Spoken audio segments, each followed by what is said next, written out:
as of Tuesday. As of Tuesday, Wednesday, your theta is going to get eat up. And then on Thursday, Friday, you're going to see the damage that's been done. All right.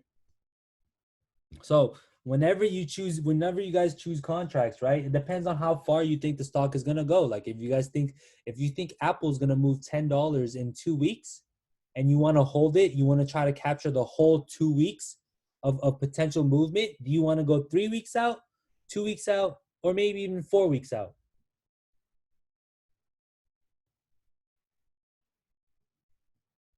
3 to 4, right? Yeah, let's do more of this practice. Okay, so let's say you think Amazon is gonna move $20, okay, and you want to swing it, right? Would you rather swing it 3 weeks away and you think that Amazon's gonna move $20? Do you want to swing it 3 weeks away, 2 weeks away, or 4 weeks away? Talking about Amazon here.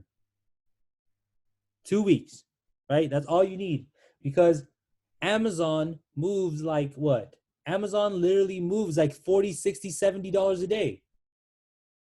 In 2 weeks, it can move up $1,000. Literally, it's done that. Right? Yes, you can sell the debit spreads. You can sell it. You can close it. See, you guys are some of you guys are making it a little more complicated than you should be. It's just like selling an options contract. It's just like closing your position. That's all you do. You sell it. That's it. Right? You guys are asking which do you sell, the call or the other one? It's a vertical spread. It's combined now. It turns into like one thing. You sell it, you sell the whole thing. You sell it, it's one whole order. Right? It's not two different orders, guys. It's one thing. You sell it and then that's it. Right?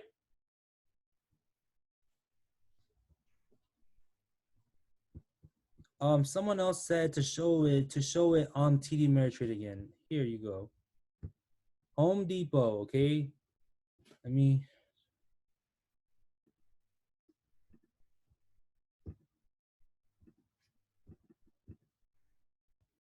Hold on, guys. Hold on. Give me 1 second, please.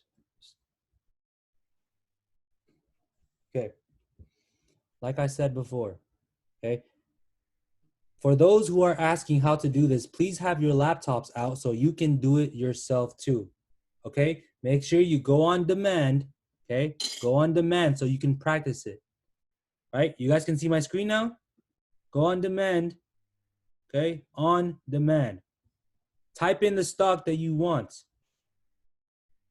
Can you use... Type in, SPY Apple.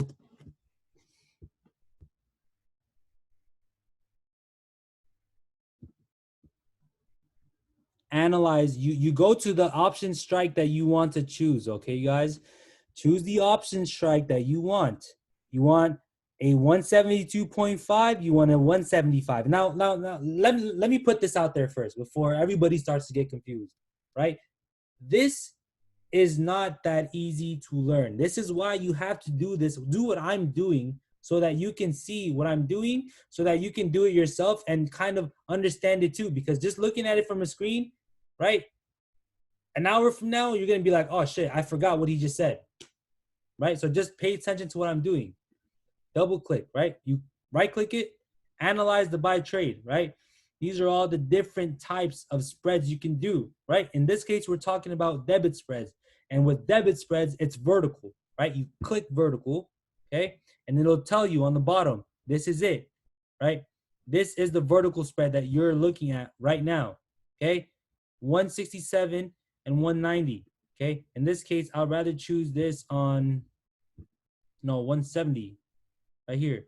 So I'm paying 158. If I choose 167.5, if I choose 172.5, I'm paying 2.716. Okay. If I'm choosing 175, I'm paying $3.48 for this spread. Okay. Now let's do this one. Let's see the risk profile on this. So in this one, I'm risking 938. Okay. 958. Sorry. I can look at this. This spread is just ass. Like, this is why you don't go too far out. So let's do 170. I'm sorry.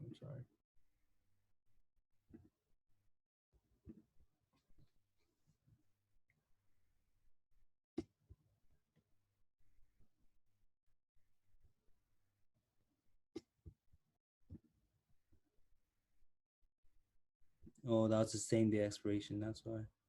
It's like right there.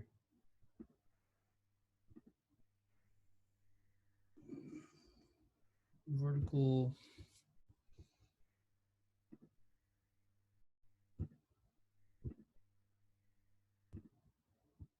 Oh, I gotta delete this. The reason why the numbers were like that because I have multiple ones. Look at all these. Look at all these ones of Apple that I chose.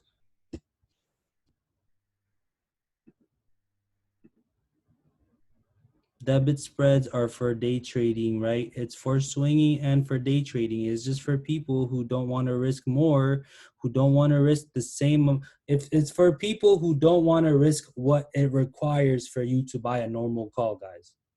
That's literally it. If you don't want to spend $1,000 on an Apple call, then yes, you can go buy a $200 debit spread on Apple. It's just that if Apple moves $5 and you're choosing a naked option and you can make potentially 3,000 on a naked call, you can only make 1,000 on a debit spread. That's it. Your profit is capped. It's just that you're paying way less than what you should be paying, right? Because they don't think that that price is gonna get that hard, that high in such time. Does that make sense? I shouldn't have done debit spreads today.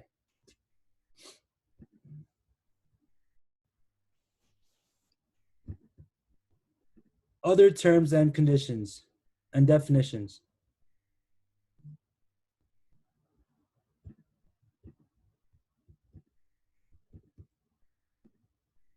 You guys get it, right? Like I don't know if I should have explained debit spreads today because I literally was going to get into butterflies, iron condor, straddles, strangles, but I mean just based off of like the questions, like it's going to take so long just to explain everything. Like debit spread is the easiest to understand, guys. It's the easiest one. It's like literally the easiest one. Once you get into strangles and straddles, you're gonna be like, holy shit. You know, that's why a lot of people who trade options don't teach this because they don't fucking get it. They don't understand it. They'll just go buy calls and puts, and that's it. Oh, fucking come learn options trading. Yeah, but do you even know how to set up an iron condor? Do you even know how to set up a straddle? You know, it's come on, guys. Like this is literally gonna help you. I've used debit spreads just to grow 1,000 to like 6 before, just from debit spreads. I was just testing it out. I wrote debit spreads for what was it before? Facebook. It was just Facebook and Apple. I was just testing the strategy out. I was choosing the strike prices that were literally $1 away, and it worked. So, um, I mean, for people who are brand new to trading, don't just jump into doing debit spreads. Just you can watch like a lot of videos on it on YouTube. There's so many videos that people can learn out there, and it's literally readily available for people, right? Other terms and its definitions. Quadruple witching. Has anybody heard of quadruple witching before?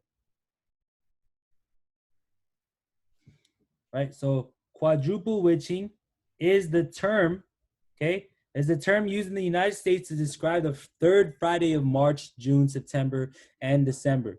So these are the days when all the index futures, stock futures, option futures, and stock options all reach their final trading day. Although the final trading day for most stock options is the third Friday of every month, it is the third Friday of the last month of each quarter. Okay.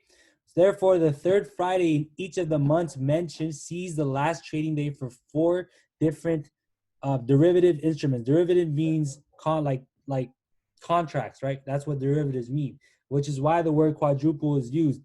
When was the last quadruple witching? It was when was it? Do you guys remember? It was in March, right? March. It goes by quarters. When is the next quarter? You guys know when the next quarter is? June. When is it after June? September. And then December, and then March again. There you go. Third Friday. Though when you run into a quadruple witching day, like it's gonna be crazy because there's a lot of volatility because a lot of options expire. So hedging, okay? Hedging is a form of protection against potential loss. Are debit spreads a form of hedging? Just based on what you guys learned about it today. It is, right? So hedging, what hedging is, it's a technique that's used to reduce or even eliminate risk, right? I don't know about eliminate, but it's definitely going to reduce, right? I don't know what I was thinking writing eliminate. When you compare cars or insurance for your homes, right? Or health insurance, whatever, you're hedging because you're paying premium to prevent against loss or damage, right? In financial terms, is the process of entering a position, right? Entering a position to protect another position, right? Example, debit spreads are hedged versions of buying just, normal naked calls, right? Rolling, let's go over rolling. Rolling, when you're rolling your options, rolling is a fairly common technique in options trading, and it has a variety of uses. So in simple terms, what you're doing is you're closing your existing position, and then you're opening up a similar position using the options contract that's based on the same stock. So you want to roll, if you want to roll an apple, right? You're choosing a different expiry, but you choose the option to roll it. Okay. Typically, this technique is used to either effectively adjust the relevant strike prices of a position or to extend how long you want to hold a position for. Okay. It can be used with long and short positions, and it's a technique that most option traders will want to consider at some point. Your job as a trader is to manage risk, and this teaches you that failure is not scary at all. It's the springboard to success. How many people can agree with me on that? This quote right here. Your job as a trader is to manage risk, right? And this teaches you that failure is not scary because you're managing your risk, right? You know what you're risking. So it shouldn't be scary, right? People like get into positions, they're scared shitless. They're like, oh my gosh, like fuck, like or like for people in my group, like for example, right? You get into a trade and then you get into a swing, for example. You get into a swing, and just the next day, you're down 5%. Oh, should I sell this? I don't know if I want to risk this. Should I sell it? Well, when does it expire? Oh, it expires in 3 weeks. When did you buy it? Yesterday. So you're telling me you're down 5% on your position on a swing that expires in 3 weeks and you want to sell it today, right? So, it happens to a lot of people. Like, I see it every single day. Like every single day I see this, right? Someone's always asking when they should hold their position. It's like, you have to know how much you're risking and at first, right? If you know how much you're risking, then you know how much anxiety you can create for yourself, right? Because if you're risking 30, 40, 50, 60% of your account, then yes, that's going to create a lot of anxiety. But if you're only risking like 4% of your account, you're not even going to bother looking. You're probably going to be like, that's just that, that's just one of my positions, you know, it's completely different, right? Because you're only risking 4% versus 60%, right? Whereas if you're risking 60%, you're gonna look at it every 5 minutes. You're gonna look at your position, especially when you're day trading, right? Me, like a lot of people, when they day trade, it's like you just sit there and you watch the candle. Like each minute you're watching the candle. What do you think is going to happen if you keep watching that candle minute by minute by minute by minute? Right? This is how you're just going to create more anxiety. You're going to just be like, oh my gosh, like when is this going to move? Right? You see one big volume bar on a 1 minute candle. And let's say this, let's give an example, right? Apple's at 200, next resistance is at 205, and your support is at 198. Okay, let's say Apple's at 200, next resistance is at 205, support is at 198. What is your, no, make it 206, okay? What is your risk to reward on that trade? If Apple's resistance is 206 and the support is 198, what is your risk to reward? 1 to 3. You're risking 1 to make 3. As soon as you know, if you already know what your risk to reward is, you shouldn't even be, anxious. That, like, you already know what it is, right? You're risking 1 to make 3. That's it. End of story. You know where you're gonna sell at. Where are you gonna? At what price of Apple are you gonna sell at?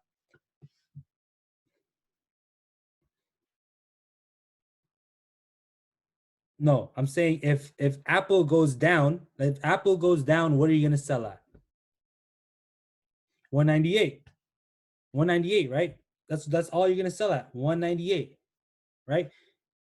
So even if it goes to 199, you still have that $1 room for you to even sell your position, right? Does that make sense to you guys? I'm gonna show you guys some examples of risk to reward after this.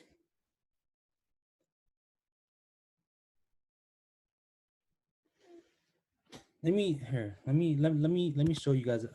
Let me show a picture. Okay, maybe some people would like visualization better. Let me show you.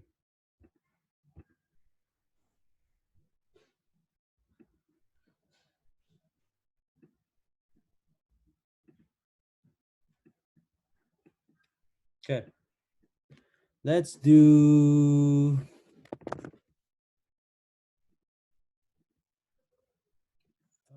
What should we do as an example? Okay, let's do this as an example.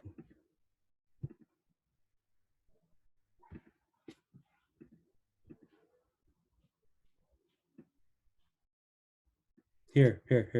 Instead of explaining, let me show you guys.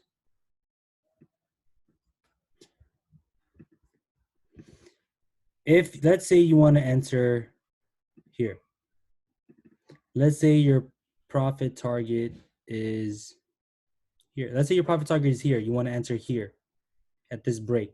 Okay, profit target's here. Let's say your risk is here to here. The bottom of this range is your what? What is the bottom of this range going to be? Stop loss, right? It is support, but it's also your stop loss. That's how much you're risking, okay? And this is how much you are looking to potentially make. Why did I use this resistance here? Why? Right? That's the previous high, okay? What is the risk to reward here? Do you understand this, Raffles?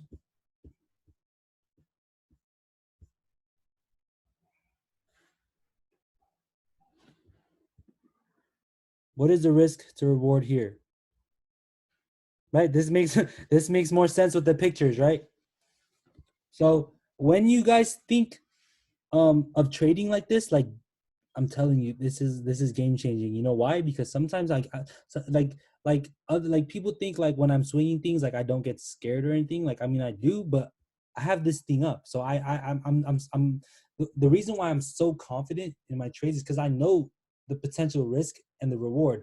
I care more about the reward than the risk. If I'm risking 1 to make 10, take my money, market. Here you go. If I'm risking 1 to make 20, oh my gosh, take my money here. Matter of fact, If I lose on that one, I'll put it in again. Matter of fact, if I lose on that one, as long as the risk reward is still 1 to 20, I'll put it back in. And then guess what? And then it hits. Right? As long as you find good risk to reward, you're set. Right? Because on top of finding good risk to reward, as long as you have a system, and we're going to teach you that, this week, as long as you have that system in place where it's like you have a strategy where you know it works, and then you know the risk to reward, all that's left for you to do is just hit that fucking send button. Buy. That's all you have to do, right? And then after that, it's just you wait. As long as you're risking what you're supposed to risk, right? As long as you're not risking 80% of your account and you only risk like, let's say 5 to 10, you're golden. That's it, right? All that's left for you to do is, hit that buy button, right? So does everybody understand risk to reward right now? The concept of it? Make sure you guys have this. How many of you guys are going to make this red and green on your charts next time you want to swing something? This will help you. This helps me kind of understand too. Like when I'm doing analysis, I'm like, oh man, like for example, let's do this. Think of it like this. Let's look at past examples. Just looking at this right here. Getting in at this break right here, getting in at this break and swinging it for 3 days, would you not have basically hit the profit target there?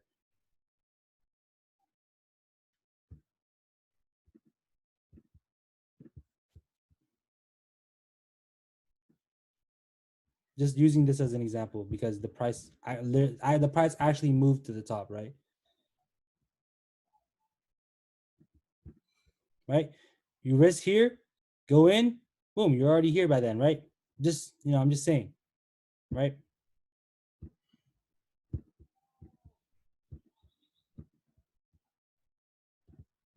I'm going to finish the slide, and if we have time, we're going to go straight into just a little bit on technical analysis, but we'll see.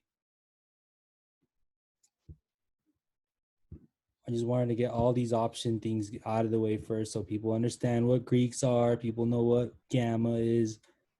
Okay. I went over this slide already. You guys know there were 54 million investors / traders in the United States?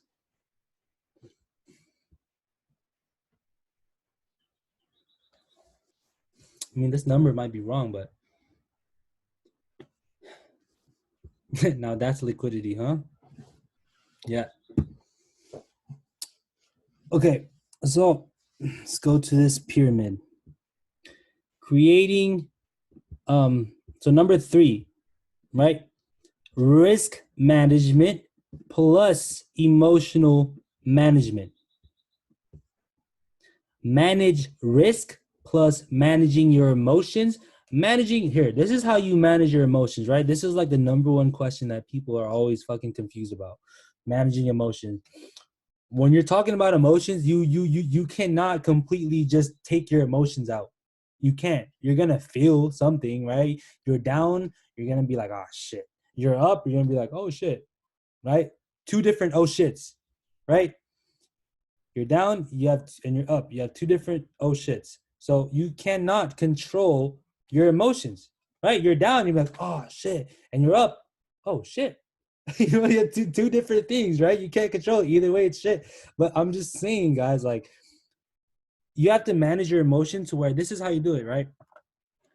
Here, this is how you do it. You first have to first of all, to manage your emotion, you have to kind of develop consistency first, right? You have to develop consistency. And how do you develop consistency, do you think? You develop consistency by experience, right? And if you're someone that is not having consistency right now, what you need to do is size down, right? Size down, okay? You can either size down right now, don't use as much as you're using right now, use less, okay? Try using 5% of your account for a week. What's a week gonna do? right? Or what is even a month gonna do? The market's gonna be here 4 months from now, right? So everyone has time. Like that's what time is what everyone has. Like what people don't understand is like you want to trade tomorrow. You want to do this tomorrow. You want to make money tomorrow. Like if you're new, like you need to relax. Like you need to understand how everything works first before you even put your own money down, right? You have to, because that money that you put down is that not your hard-earned money? Like is that not money that you worked hard for? How are you gonna throw money away like that, money that you worked so hard for, just to try to capture a move without even understanding how the market works? You know what I mean? Right? You got to learn how to walk before you start running, right? You can't just, a baby doesn't just go straight into the Olympics, right? You don't just throw a baby into the Olympics and say, here, the baby first has to what? Learn to walk, has to first of all, the baby has to grow, right? You have to grow first. You have to grow into that adult. You got to grow and then you can fucking crush it, right? A baby can't fucking crush the marathon. That baby's going to freaking get stomped on. You know what I mean? It's going to be a bad day for the baby.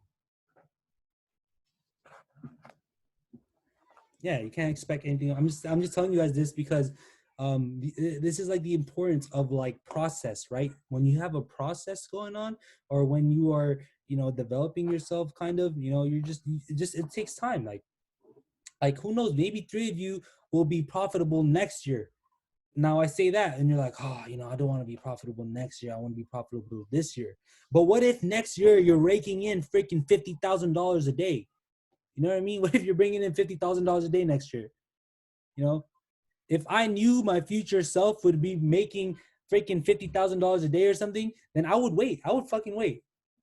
I would learn everything and grow, and then I would wait until my time came. I don't want to rush anything, right? Because sometimes if you rush something, you can't handle it, right? Just this example right here. People who there are people who get rich overnight. For example, people who win the lottery, sometimes they blow all their fucking money and they end up bankrupt because they cannot handle that. They could not handle the money that was given to them. They did not know how to develop the skill of managing their money. They don't know how to manage their money. They just spend it on everything, right?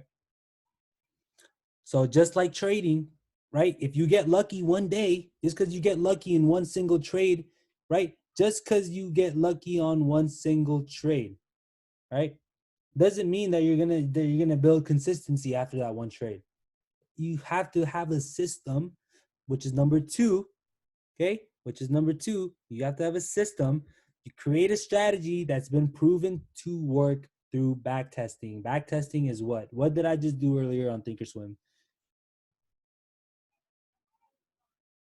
I was on demand testing out how the spread would work out. Okay. Now, when it comes to trading strategies, what you should do, what you could do, I mean, you could do this after I kind of go over all the different strategies that we do. We might do that on the next class, but you have to back test it. You have to see how it works. What I used to do is I used to go back 2-3 years and I used to back test all the strategies that I did to see how it worked. I would write down, like, here. I'd write down, okay, so I backtested April 2016, okay, and on Monday on April I'm sorry, April 2016, and then from Monday through Friday it did this, and then the next week it did this. It worked 4 times out of the week. The next week it worked 6 times out of the week. So whatever, right? Because what I was doing was, this is what I was doing, guys. I was testing this strategy on previous market conditions. Not the condition now, but previous market conditions. Just in case, right? Just in case if we fall into a period of time, if we fall into a different cycle, I want to make sure my strategy works. Right? I want to make sure that what I'm doing will still work, right? If you're like barely starting out and you're trying out different strategies, EMAs, whatever the case is, you want to go on demand and try it out. Pick a date. You can pick any date from any year. as long as it's not this week's. You can choose 2015, 2014, 2018, 2017, right? You know, with all this time that people have on their hands now, this is like the best time for you to try different strategies out. Who knows? Maybe you're gonna find something gold. You know what I mean? Yeah. And the last one is execution, right? Execution when execute when an opportunity comes that aligns with your system plus risk management, right? So when you executing, all executing is this. Can you guys tell me what you guys think executing means before I kind of give my own definition of it?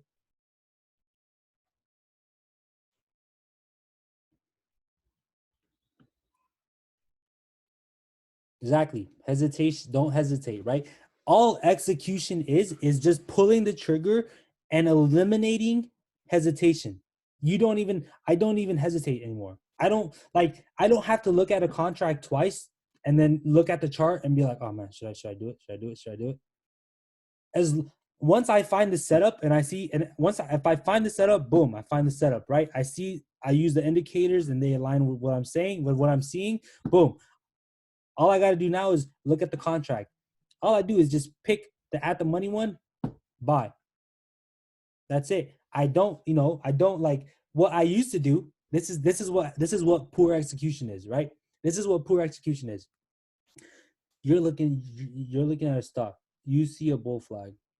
You see it forming. You see it break out. As it's breaking out, you're thinking to yourself, "Hey, maybe I should get in this right now." Because in the past I've seen that this can potentially break out, and oh my gosh, I see this volume bar rising up. Oh, and I see this and I see this crossing. Should I get in? And then you go to the chat. And then you go to the chat. Hey guys, look at AMD. Look at what it's doing. Hey guys, should I get in this? Literally, how long do you think it took you to look at that, hesitate, and type in the chat? Maybe 5 minutes. And then the next 5 minutes, you're like, you know what? I'll get in. It already broke out of the bull flag. It moved $3, but I'm gonna get in. I'm ready to get in. Boom, you get in 5 minutes. Oh my gosh, it's sold off. I got in way too late. Why did I get in way too late? Kevin, what am I doing wrong? Dude, you hesitated. That's what you did wrong. You had the right idea. You had the right idea, right? You saw the right trade plan out, which is the good part, but you just failed to execute. Right? So next time you see a good setup, take it. Right? I mean, we're gonna go over the different strategies, but I mean, right? Quick tips. When you become certain that you are right, you're actually bound to make some very, very bad strategic decisions. Okay? When you become certain that you're right, you're actually bound to make some very bad strategic decisions. Your trading strategy has to be flexible enough to change even when the market decides to change. Okay? The traders who have an uncontrollable urge to make money daily are the ones who always lose money. Okay? Remember that. The ones who can't wait to get up in the morning and oh, I want to make money today. You know, those just relax and just, just I'm not saying relax, but just prepare yourself for what the market gives you, but don't expect the market to just hand it out to you just like that. You know what I mean? Don't be afraid to take risks and take chances. Okay? Don't be afraid to take the risk. When you're trading, you're risking. That's it, right? If you're afraid to take a risk, then why do you trade? Right? If you're, if you're afraid to risk, why do you trade? Most traders are not profitable because the emotional part of their brain is in the driver's seat. How many of you is this? How many of this applies to you? You got your emotional part of the brain driving the car, right? Good traders identify high probability opportunities. Good traders manage and accept risk. good traders are disciplined and rigorous, right? And good traders take their ego out of their picture. You can't always be that person that's always like, hey, I did that. I called it out. I knew it was going to happen. I did this. I did that. I knew it. I called it out. I predicted it. Man, if you predicted it, why didn't you put your whole life savings on it? You predicted it. You knew it was going to happen, right? Why didn't you put your whole life savings on that trade if you knew it was going to happen? Why did you put $200 instead of putting that $50,000 you have in your savings if you knew it was going to happen? Because you didn't. You're just doing some hindsight shit right now, right? No, I'm not done yet. Relax, I'm not done yet. Still time. Even though I didn't, this is going to be the second part of the presentation for the 7th, but I'll just go into it a little bit right now because we have time. Okay. How many of you guys, on some side note, I love how passionate you get when you talk. Yeah, I get angry sometimes when I'm talking. But look, guys, okay. How many of you guys already have your charts kind of set up on Thinkorswim? So I kind of have to. So I want to briefly show you how to set up your chart, but I don't want to do it if literally everyone here has their chart set up. Let me go outside. All right. I got you guys. Look at this. You guys see my screen, right? So look at my screen. So everyone's charts are going to look a little bit like, let me take everything out for you guys. Check this out. Check this out.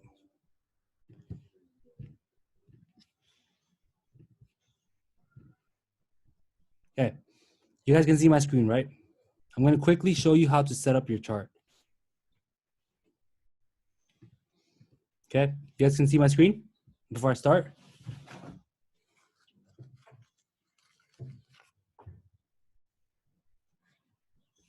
You guys can see it, right?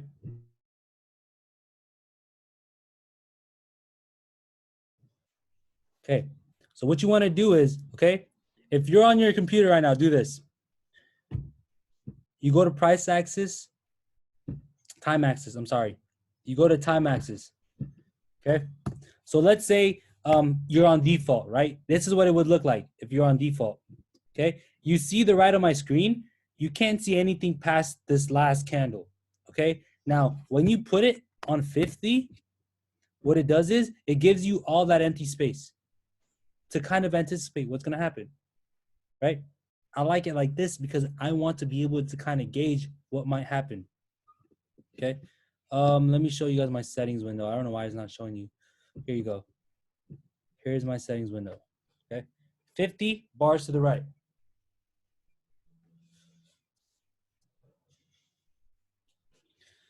Time axis, 50 bars to the right. Appearance, you want this filled up. Fill down. Show wicks. Color as symbol ticks. Click this, right? Instead of preset color. And then the background, you can change it to black if you want. And the grid, you want to take that off. Now, equities and options, you don't have to mess with this if you don't want to. If you don't, look, just look at this. If you don't want to see this right here, if you don't want to see these highlighted gray areas, these are what? What are these highlighted gray areas? Pre-market and after hours. If you don't want to see that, you can take it off. All you have to do is go to the settings again and go to equities or options, and it's going to show you if you want to see the pre-market or after hours, okay? Now, support and resistance. right? We're getting into the part of the course that's actually the most fun to talk about. Technical analysis, huh? So look at this. Can you guys see my screen? Go down here where the circle is. Which do you guys use this? Okay, let me back up. How many guys use these trend lines to make their support and resistances? Still, who still does that?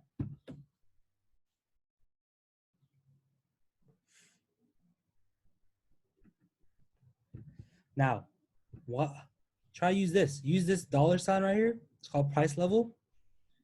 Right? Let's go to the weekly chart. You move to the weekly chart. Okay. What do you guys want me to do it on? Just give me a stock example of a example of a stock you want me to do. No, so SPY. Let's go to SPY.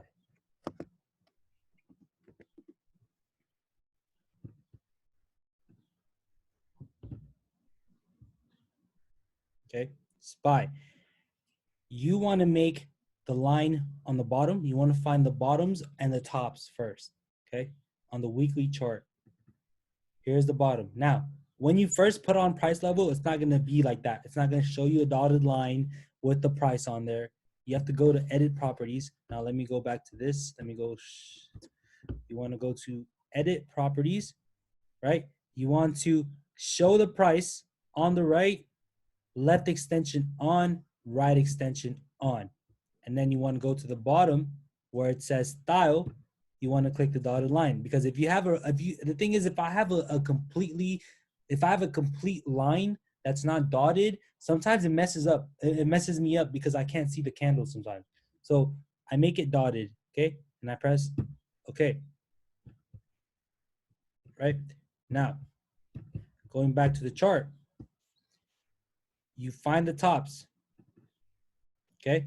You find the tops. Where do you, Diana said, where do you click to get to properties? You just double click it. You just double click it, or I'm using a MacBook, so all you gotta do is right click it.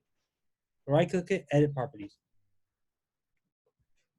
So start from the top, work your way down to the middle, okay? Top, bottom, work your way down to the middle. Now, how many touches of resistance and support levels do you need to make that a good support and or resistance?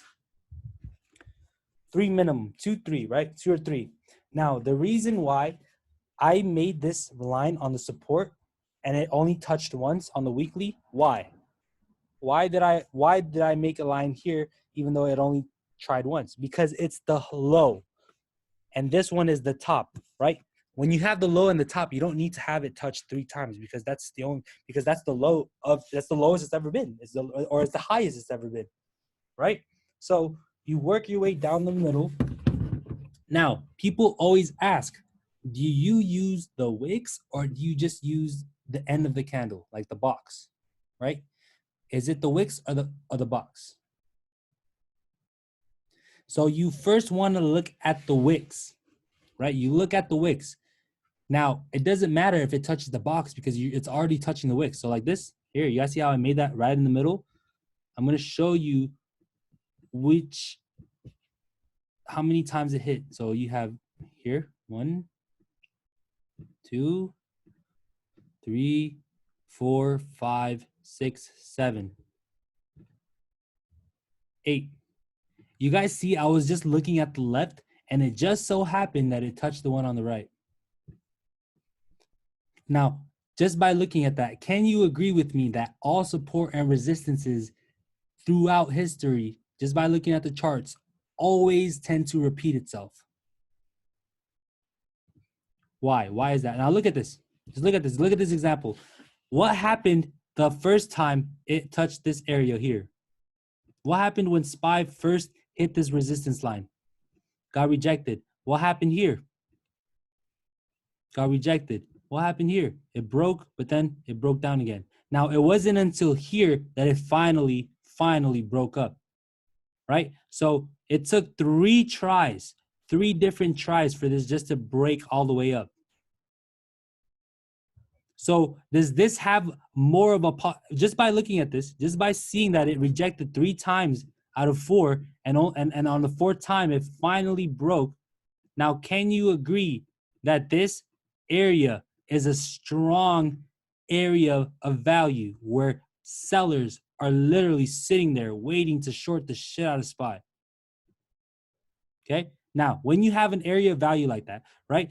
When you think of area of value, just because you see a resistance and support, it doesn't make that an area of value. This is an area of value, right? Because look at it. On the weekly, it rejected 3 different times. And this time here, it literally brought the market down, right? So when you find areas of values like this, what do you want to do? You do that. That's what I do. I highlight it. So so I know that that area is an area where I would want to watch out when I'm buying calls or puts, because that area shows a lot of sellers. That makes sense? And in terms of coloring things, you know, you can color however you like it, right? You can play around with this however you like it. Now, okay, now I have that, right? Let's make more support and resistances.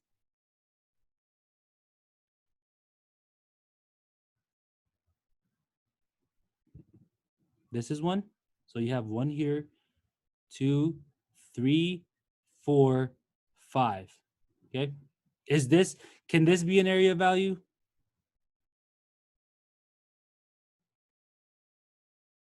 It could, right? Because it bounced here, right? What about this one right here? 1, 2, 3, 4, 5. Do I want to make a box on this showing that it's an area of value or no? Not really, right? Not really, because I mean, you're looking at this, you're like, oh, okay, you know, it bounced here, but not really, right? So to figure out whether whether it's crucial or not, this is how I figure out whether the support resistance is crucial. I look to see how the price reacted after it touches that area, right?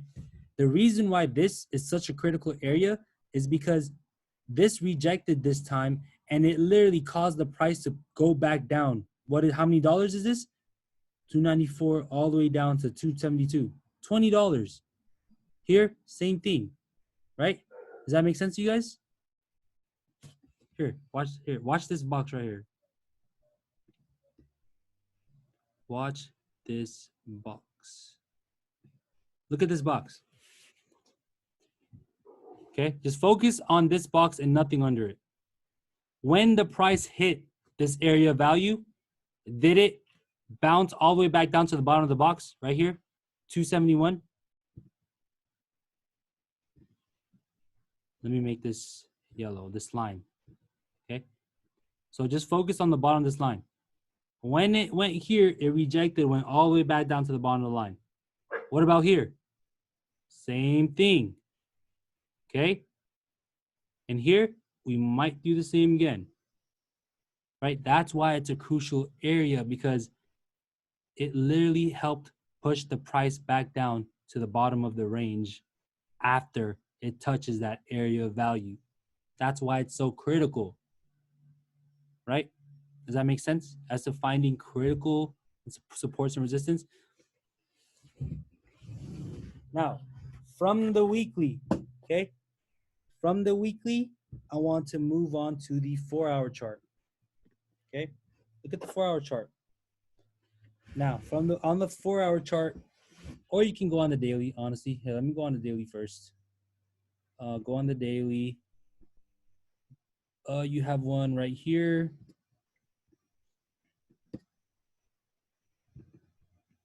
You have one up here. You have one here. You have one here. And one here. So that's fine for the daily. Now, move on to the 4 hours. Move on to the 4 hours and see if I find anything.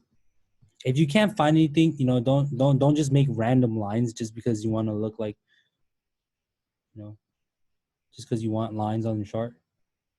These lines are like levels that I'm gonna show you why they end up being levels. Okay, these lines end up being my entry and exit levels.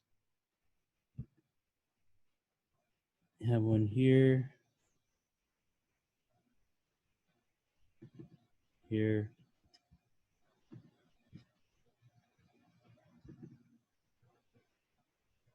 Okay, you're looking at this chart and you're like, why are the lines so close together? Well, what if you go to the 5-minute chart? Are they really close together now? No, right? Because you're looking at it from a recent, a recent perspective now. So let's go back to the hourly and find out where here. Let me take this off real quick. This is an area of value. I'm sorry, resistance. This is a resistance here. Got one at the high here. Okay. Now, is it fair to say that I have my entries and exits now for tomorrow? Do I not? I do, right? Profit target for SPY could be 294.6. And if we break, for example, here, if we break like 288, I can write this down to 284. Does that make sense? You see how these levels, right? I didn't really make any levels on the like here. Look at the 5-minute chart. This is even better. Looking at this, look how clean these lines are, right? This gives me an idea of where to enter, where to take profit, right? That makes sense. If you go back down this way, you break above here and then you write it down to each support level. Each support level are like floors. Treat every support levels as floors, right? If you go from the first floor to the second floor, okay, and you bring two homies with you, let's say you're in the first floor, you go up to the second floor, you bring two friends with you, and you have a fat guy on the second floor on the other side of the door, and you want to break that door to get to the third floor.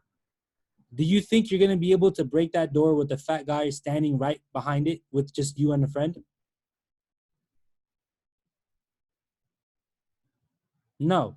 Okay. So let's say you call your friends like, hey guys, let's say you call more bulls to the table. Okay. You call them up and they show up. And now what happens? What happens when you try to break that door down? What happens when you try to break that door down? You're going to end up breaking the door. Does that make sense?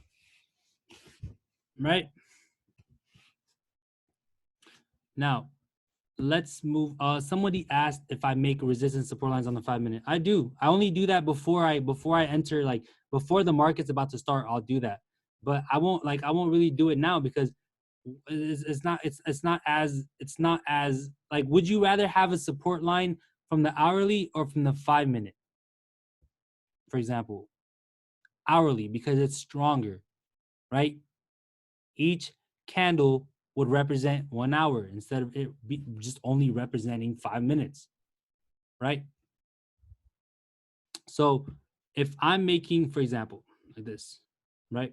If I'm going from the 4 hours, okay? I'm going from the 4 hours, and if I see enough support and resistances that would support the 5-minute chart, then I don't need to do anything else on the 5-minute chart. Okay? If I find enough support levels on the 4-hour chart, then I don't need to look at it on a 5-minute chart because I would have it done already. Right? Now let's say I'm going into the market tomorrow and I'm trying to trade tomorrow. I would go to the 5-minute chart, yes, and I would see where the previous resistance and where the previous support is on the 5-minute chart, just so I can find out. Like, let's say if SPY tomorrow, let me make this a little more. Let me put this a little more further. Here. Let's say it's not far enough. Make that 300. Okay, here. Think about it like this. Look, you're looking at this, right? Let's say you're looking at here. Let's say SPY goes up to here. Let's say SPY ends up being here tomorrow. and I don't have a support, and I don't have my next entry level set, right? I don't have my entry level set. So what I would do is, right, just as an example, I would go back in the past to see where the next resistance would be. Now, if I go back in the past just on this 15-minute frame, can you agree that this right here, this top right here, is a resistance?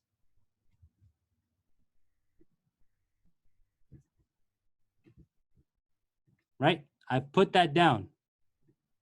So now that becomes my next what? Not just PT because I haven't entered yet. That becomes my next resistance, aka if it breaks, it's my entry. That's my entry. That's my entry. And the next resistance is my what? Profit target, my exit, right? But here's how you kind of determine whether it's a good profit target or exit or not. If SPY, here's the thing, you have to also figure out how much the stock can move per day, right?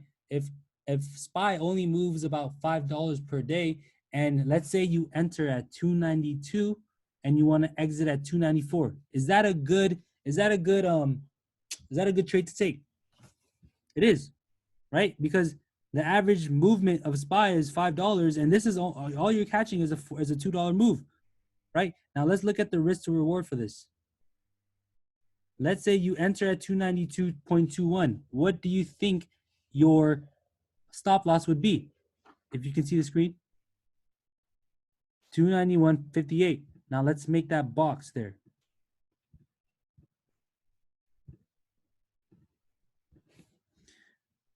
And what is your reward?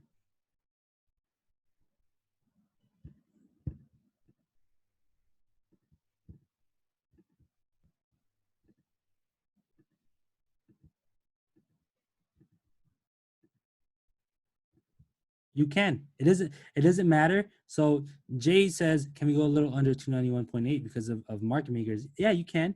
You know, it depends on how much you want to risk. You can always like for me, for example, like someone like one of you could have your risk to reward like this, right?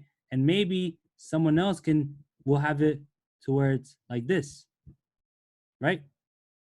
Or maybe someone wants to get ballsy and have it, you know, like this, where you have a negative risk to reward. I don't know who does that, but shit, you know, you do you, right? As long as you have your risk to reward set up to where you know what you're potentially risking and you know what you're potentially profiting, then isn't that going to rest easier on your mind?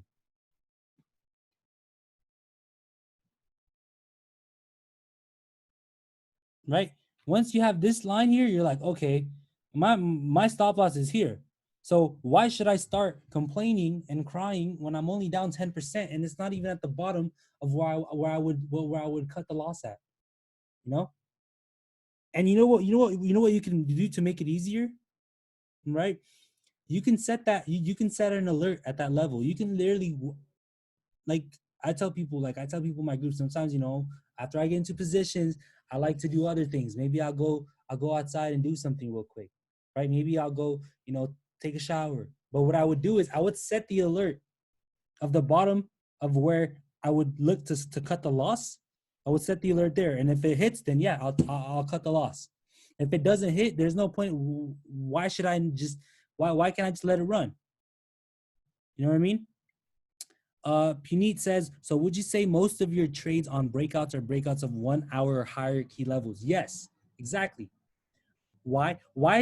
Would you rather trade a 5-minute breakout or an hourly breakout? Just saying. Hourly, right? Because there's definitely more volume on an hourly candle, right? If you want to set an alert, just click the price level, just double click it, okay? Now you go down to the bottom here, create alert, and then you can choose. You can create an alert at or below, at or above, below or above, right? And if if you want to have a notification, you can have a note here, like fucking sell my damn contract. like here, and you just create the alert. Right now, once it gets down here, you're gonna get an alert. I have it right here. I have it marked. How can you notice if it is a fake out when it reaches the support line? Now the thing is with fake outs, like you can't predict the fake out. Fake outs just happen, right? When fake outs happen, what do? Even if the volume doesn't even show that it's going to fake out, what do? That's why you have risk management for a reason, right? That's why you have that risk to reward probability. That's why you have that risk to reward probability green and the red thing right there, right? Does that make sense to you guys? A little bit? Okay, one thing I'm going to show you guys, one last thing I'm going to show you guys to do. I didn't realize what time it was. I'm going to show you guys how to find the daily average of a stock. Just quickly, briefly, kind of easy. Do you use hard stops or mental stops? You can use mental stops.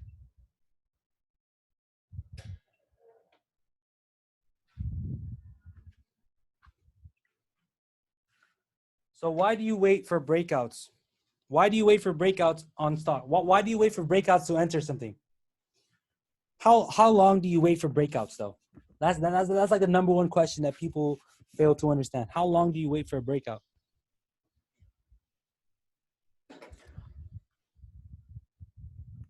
Here's an example. If you're trading Tesla at the open and it moves $20 in 5 minutes, are you gonna wait for a 5-minute breakout of your entry level? Why? Why is that? Why do you guys say no to that?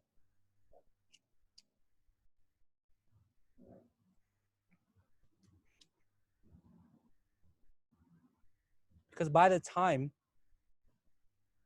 you wait for that confirmation candle to happen, it's already made the move, right? That's why when we talk about these things, they go like hand in hand. Like it depends on the current situation. It depends on the situation, right? A lot of people are asking, hey, should I trade this breakout and wait for it to break above to fully break above the price? When are you trading? Oh, I'm trading the open. Well, you can't compare trading at the open versus trading midday, right? You can't do that. You can't compare that because it's different types of volumes at the open and in midday, right? For example, Tesla might only move $20 in 30 minutes midday, but it can move $20 in 5 minutes at the open. So it depends on what kind of situation you put yourself. You get your. It depends on the situation that's being presented to you. Okay, it depends, because if you get into a breakout, right? Let's say you get into a SPY breakout and it can and it still has room for like a $4 move, right? Then yeah, you can wait for confirmation and get in, because it depends on how much. Here's a good example. Okay. Show you guys. Go to the 5-minute chart on SPY.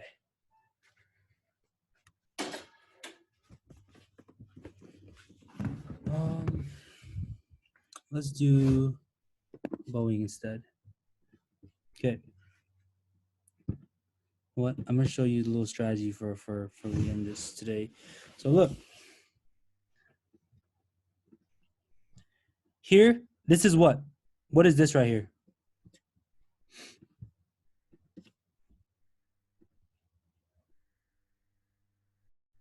If you divide this in half, what is on the left? What is on the right? This is aftermarket, pre-market. Okay. Now, for example, when you guys trade tomorrow, do this. Okay, do this. What is this right here? What am I drawing a line at here?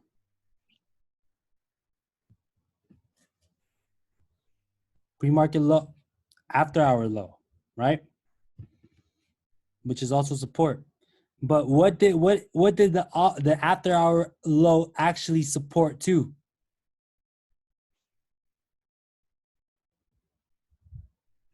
the previous low, right? It bounced at the same previous low. So now, what is this right here?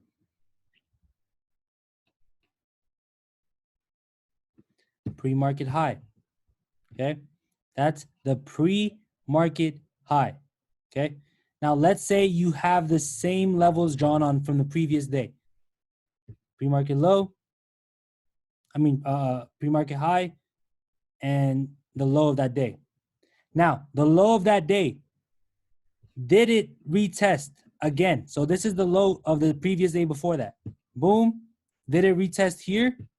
Yes or no? The same fucking level, right? And did it retest here? Boom. Good. So can you agree with me that if you enter at the break of the pre-market high, you can make the previous high from the previous day your next profit target? Boom. Does that make sense? And that's not even using indicators, guys. That's just one little strategy you could do tomorrow at the open. It's not going to work 100%, but it works a lot. Pre-market highs and pre-market lows, you get tested every time. Right? So look, you have that pre-market high, okay, here, because it tested multiple times. You wait for the break, okay? You're looking at the 1 minute chart. Why are you looking at the 1 minute chart and not the 5 minute chart right at the open? Does anyone know why? Because the market just opened. What are you gonna look at on a 5 minute chart? You're gonna look at you're gonna look at half of a candle, right? You're gonna be like, what the heck? Right? Does this make sense for a pre-market high strategy? Now let me add something else to the table other than that one. Let's add a stochastics cross. Yes, I would get high. I was gonna say I would get high. I would get in at the first high.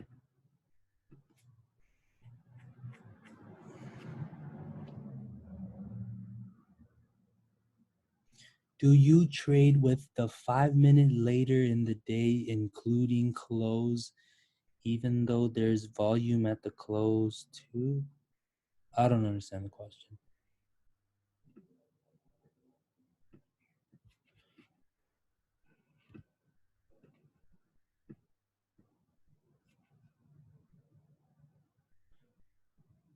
Confirmation on the 1 minute or the 5 minute.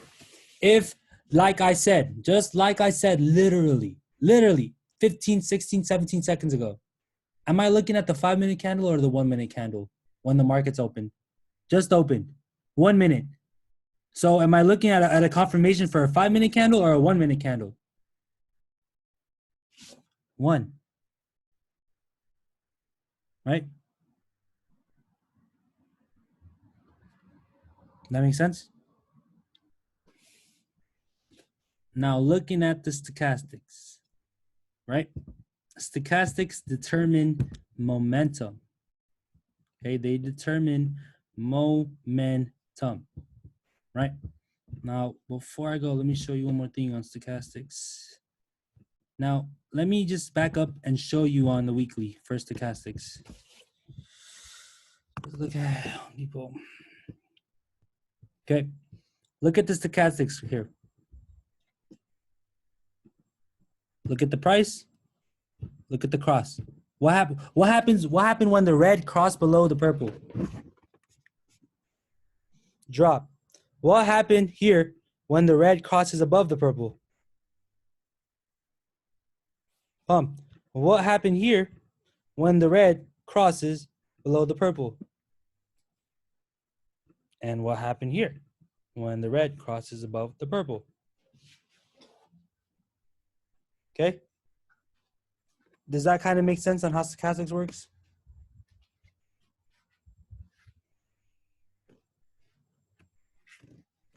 right? It basically gauges the momentum of the stock that it's currently having, right? It tells you how strong the momentum is. Okay. For example, here, this is where a lot of people get the shit fucking wrong about the stochastics, right? People say the stochastics are like RSIs, or it determines what's oversold and what's overbought. Well, you know how a lot, if you go on YouTube sometimes, like they'll tell you that stochastics determine overbought and oversold. So they will say that, you guys see this blue line right here, the top blue line and the bottom blue line? They will say that if it goes above the blue line, you have to do what?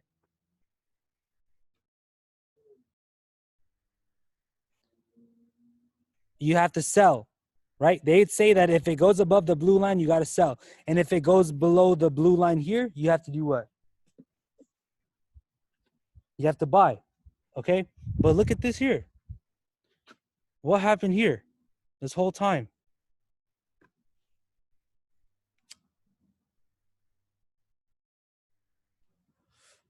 Price kept going up. Why? Because the stochastics determine what? Momentum. It doesn't determine things are oversold or overbought. That's what an RSI is for. Okay. This determines momentum. Once this line goes above the top blue, that means that the buying momentum is strong. Okay. And that's what it means. Does that make sense to you guys?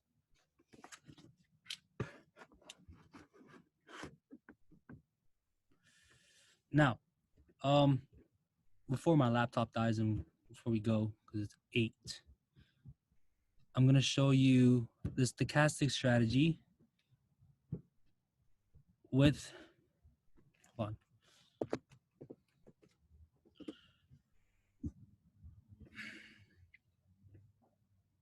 Okay. For example, looking at this. No, this is a Saturday's day. Show a better example. What stock's been doing kind of good lately? Tesla? Oh no, Tesla.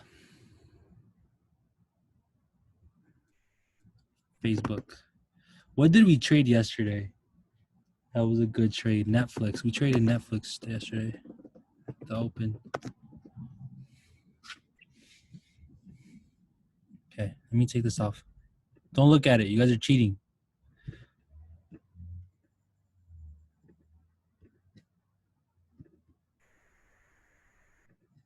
I hope my laptop doesn't die.